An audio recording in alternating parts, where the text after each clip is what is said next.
Hanged Man again, of a handstand, a headstand. So this is Gemini we're on now, which we're talking about, the hands, the arms. So many repeats of cards. So Ace of Wands. Gemini is the rule of the third house in the collective, your siblings, lower learning, traveling in short distances. Not like that, the cramp, the tumble. Sorry. Ace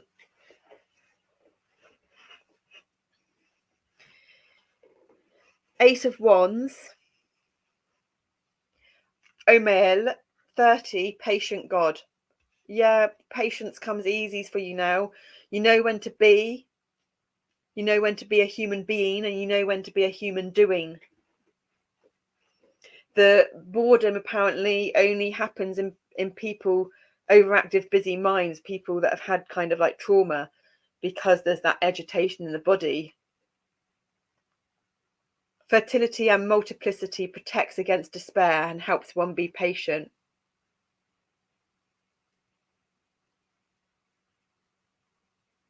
That confuses us. We're not even going to go there. But Ace of Wands, Wands is the passion, the creation. We were talking about having reached your heart, pure heart-centered passion of flow and creativity, which is fertility, actually. That's what was just happening in Virgo. There's real harmonic alignment with your Virgo, with your mutable energetics, which is wonderful to see after what we were saying with the fixed energies, ready for the new cardinal energies of the Libra Aries axis that's about to come into place.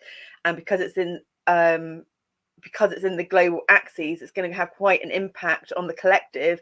And if the collective conscious and the collective unconscious is being impacted greatly, and it's going to start getting volatile, then that can really affect us if we don't have our own sense of flexible, balanced, strong adaptability in ourselves, resonance, because we know ourselves. If we know what our own shit is, then we can discern between our shit and other shit and the collective shit. And if the collective has frequencies in it and we're reacting to that, we can't dismiss it and say, oh, that's the collective, because that's denial. If we're reacting to something that's happening in the collective, it's because we've got stuff in us that's resonating with that. But and that's, it's not going to be all smooth riding. There's always going to be stuff like that coming in. It's always a journey of doing stuff like this. But the thing is that it's not such a focused journey. And we've got more self-understanding and self-awareness, and we're taking self-accountability and self-responsibility. And so therefore, it's not such a blind, narrow-minded, unsure, need to find someone else for the answers journey. We're able to map our own terrain because we've discovered our own terrain. We've explored it. We've made friends with it. The ups, the downs, the curves, the rounds, the crevices, the cracks, the bumps. And it's Angel of Visions, Remiel. So when we take ourselves to the space between the breath, to the pause, to the retention, to the stillness, when we allow the mud and the water to settle by being comfortable in the liminal space with patience, the creative juices flow, and whatever visions we've had for ourselves start becoming real. Especially when we change our habitual pattern, really oil our brain, nurture our brain, give our brain lots of oxygen, do inversions, even if it's child inversions on the couch, rather than being slobbed out on the couch like this, you turn yourself upside down so your head's on the floor. She's got sacred geometry in the background there. I don't know if you can see it. I'm really impressed with this old phone camera. Short wick. She's got loads of books around her and spells. Look, you've even got Neptune there.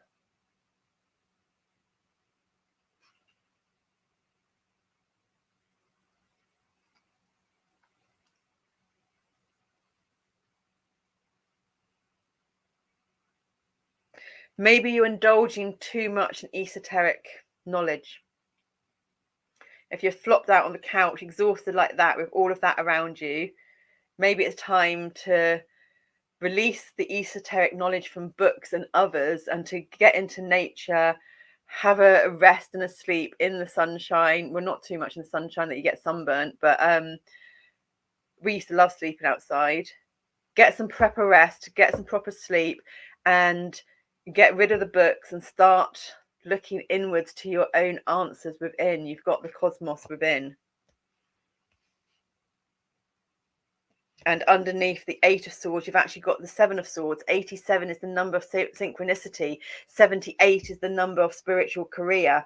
And when you go into your own answers within, look at that clarity. Look at that organization. We've just come from Virgo energies. Virgo loves things to be tidied and organized and filed. That's something we've been having a lot of challenges with understanding. I think we did a video a couple of years ago, 5 o'clock in the morning. We need to get this out. We don't understand the difference between tidy, organized, sort, file. Oh, beautiful, poor brain. And we've had this again, the Page of Swords. So there's lots of swords energy here. So we've got the Hanged Man, Neptune, water. We're on Gemini. Gemini's air, so there's lots of swords going with the air. Oxygenating your water.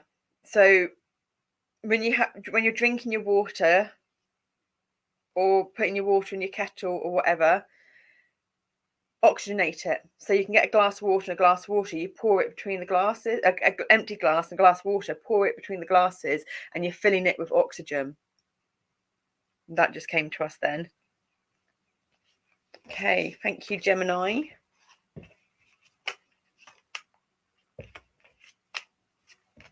Tito Pomomai. Our little ones were just saying something about the thumbnail they created this morning. I don't know where the day went today. We felt like we didn't get half the stuff we wanted to get done. But we did. We've done better than we've done before.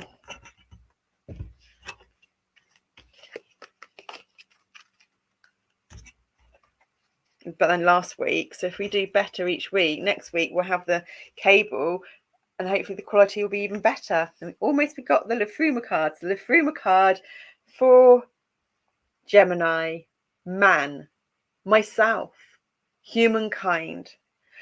Tito Pomo Tainata. It's 2. So we've got 52 here, 52 of Pisces, 2 with Virgo, 20 with Gemini.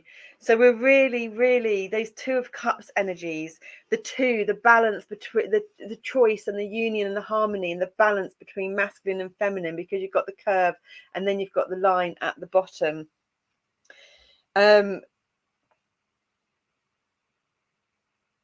2020 we were talking about earlier, weren't we, like with COVID and the residual energies of the collective conscious and unconscious of that and everything that's happening, and how the changes that are really taking place already to accommodate a lot of things. It's actually really great, lovely to see.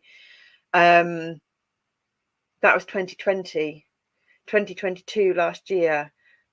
What were you doing in 2002? What were you doing in the year 2000? There might be connections that might not necessarily become clear in your conscious mind, but if you look at it to see what you were doing in 2000, 2002, 2020 and 2022, because this 52 adds up to like your 7, or it breaks down to like your 3. But what's magical about this number, which we were doing the other day, because we're in the magical map shifter of 52, the large and the small, is 52. 5 divided by 2 is your 2.5 again.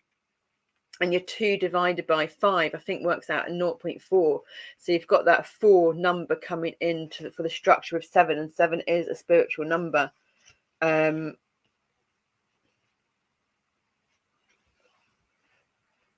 myself, humankind.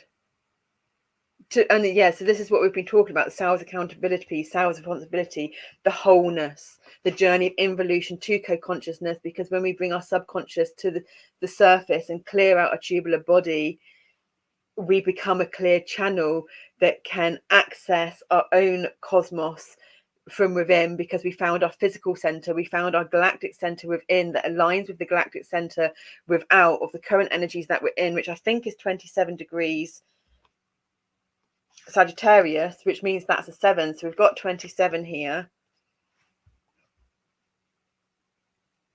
To be one with yourself. So it's the nowness, it's the presence, it's the oneness, it's the isness. Okay. To be one with yourself. To be one with the space around you as well. To be one, all and everything. To be the symbol of a symbiotic shared expression of self and others. To be a part of a greater whole. Solo, yet integral to the shared tribal soul. To be your own starling in the global mermation, cloaking and flocking with feathered inspiration. So it's bringing up what we were talking about again with that creative flow from the heart, from the abstract rather than any logical abstract, the improvisation. Not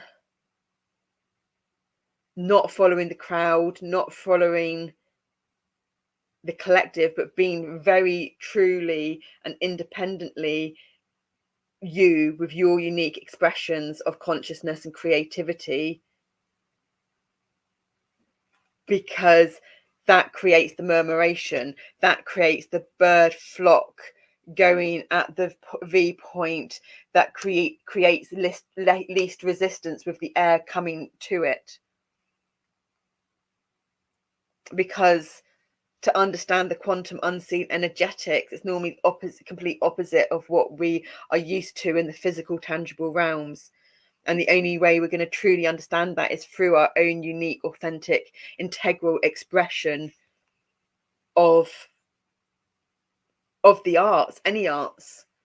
Art is just passion through the heart in our interpretation. It doesn't matter what you're doing. It doesn't matter if you're a mechanic, a builder, a lawyer, an artist, a writer, a barman. It doesn't matter what you're doing. If you do something through your deepest compassion and love, then it's magical. There's art that flows through it and around it. It's that space again. Oh, we're loving these beautiful energies. Okay.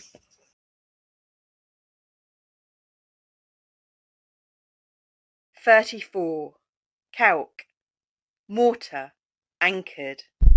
Chalky seams of ancient marine creatures and transited over eons as immovable memories of moments that are no more. Extraneous yet present, evidencing times gone, lives past, moments fallen. Here and now, dig out the decrepit blocks, dislodge the bricks that should have been displaced long ago.